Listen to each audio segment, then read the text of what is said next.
Hello everyone, welcome back to my shorts. तो सोनमर्ग को bye bye करके हम लोग आ गए थे गुलमर्ग की तरफ। और गुलमर्ग में हमारे सामने हुआ था स्नोफॉल। पहली बार मैंने अपनी लाइफ में देखा था स्नो गिरती हुई। बहुत ही खूबसूरत नज़ारा था, बहुत इंजॉय किया। और उसके बाद हम लोग पहुंच गए थे यहाँ पे ड्रंक वाटरफॉल। ये भी बहुत खूबसूरत है, ये सेल्फी पॉइंट है। यहाँ पे बहुत सारे हमने फ़ोटोज़ लिए, वीडियोज़ वगैरह शूट की, बहुत मज़ा आया था। और जब यहाँ पर बर्फ़ पड़ती है, बहुत ज़्यादा ठंड होती है, तो ये पूरा ड्रंक वाटरफॉल, जैसे ये पानी का एक झरना बह रहा है ना, ये बिल्कुल बर्फ़ जम जाती है यहाँ पे। तो जब बहुत खूबसूरत लगता है वो नज़ारा, हम लोगों ने मिस कर दिया, हम लोग वो नज़ारा नहीं देख पाए। उसके बाद हम लोग अपने होटल में चले गए थे क्योंकि बहुत थक गए थे। और नेक्स्ट मॉर्निंग हमारी गंडोला राइड थी, उसकी टिकट हमने पहले से ही बुक की हुई थी। और हमने उसका स्लॉट लिया था 9 बजे का, क्योंकि अगर हम दोपहर का स्लॉट बुक करते तो वहाँ पर भीड़ बहुत ज़्यादा हो जाती है और फिर हमें बहुत ज़्यादा लाइन में लगकर वेट करना पड़ता।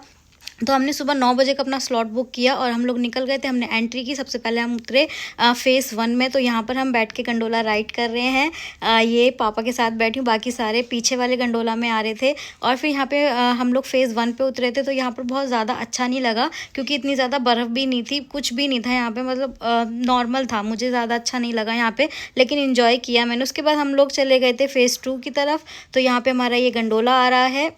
इसमें बैठने के बाद ऐसा लग रहा था कि डर लगेगा, लेकिन बिल्कुल भी डर नहीं लगा, बहुत नॉर्मल है और बहुत अच्छा लगता है। लेकिन ये बहुत ज़्यादा ऊंचाई पर जाता है और यहाँ पर बर्फ़ हमें दिखनी नज़र आने लगी थी क्योंकि वो नीचे था फेज़ 1, तो वहाँ बर्फ़ हमें नहीं दिख रही थी।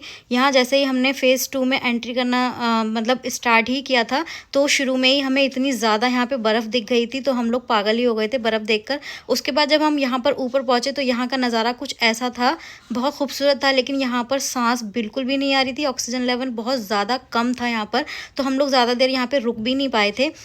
मुझे लग रहा था कि मैं सबसे ज़्यादा स्ट्रॉन्ग हूँ तो मैं रुक सकती हूँ, लेकिन मैं सबसे पहले हार मान गई थी क्योंकि वहाँ जाके मेरी सांस बहुत ज़्यादा फूलने लगी थी और ऑक्सीजन लेवल बहुत ज़्यादा कम था, तो ऑक्सीजन मिल ही नहीं रहा था। ऊपर से हम लोग यहाँ पे बर्फ़ को देखकर सब के सब पागल हो गए और बर्फ़ के साथ इतना खेलने लगे, भागने लगे। तो भाग भाग कर और ज़्यादा सांस नहीं आ रही थी, तो इस वजह से थोड़ी प्रॉब्लम हो गई थी। तो हम लोग ज़्यादा देर तो नहीं रुक पाए। तो उसके बाद जितना हमसे हो सका था हमने इंजॉय किया। उसके बाद हम लोग नीचे आ गए थे और नीचे आने के बाद जो हालत हुई थी हमारी, वो देखने लायक थी। लेकिन मैं शूट नहीं कर पाई क्योंकि हिम्मत ही नहीं थी कि मैं कुछ शूट कर पाऊँ। यहाँ पे बच्चे भी बहुत एंजॉय कर रहे थे, ज़ियान, अफ़ान बहुत मज़े कर रहे थे यहाँ पे। लेकिन बाद में सबकी हालत डाउन हो गई थी, सब के सब हमारे यहाँ पे ऐसे हो गए थे बस कि जल्दी चलो जल्दी चलो। फिर हम जल्दी जल्दी नीचे आ गए थे और यहाँ पे हमने बहुत सारी वीडियोज़ वगैरह शूट की।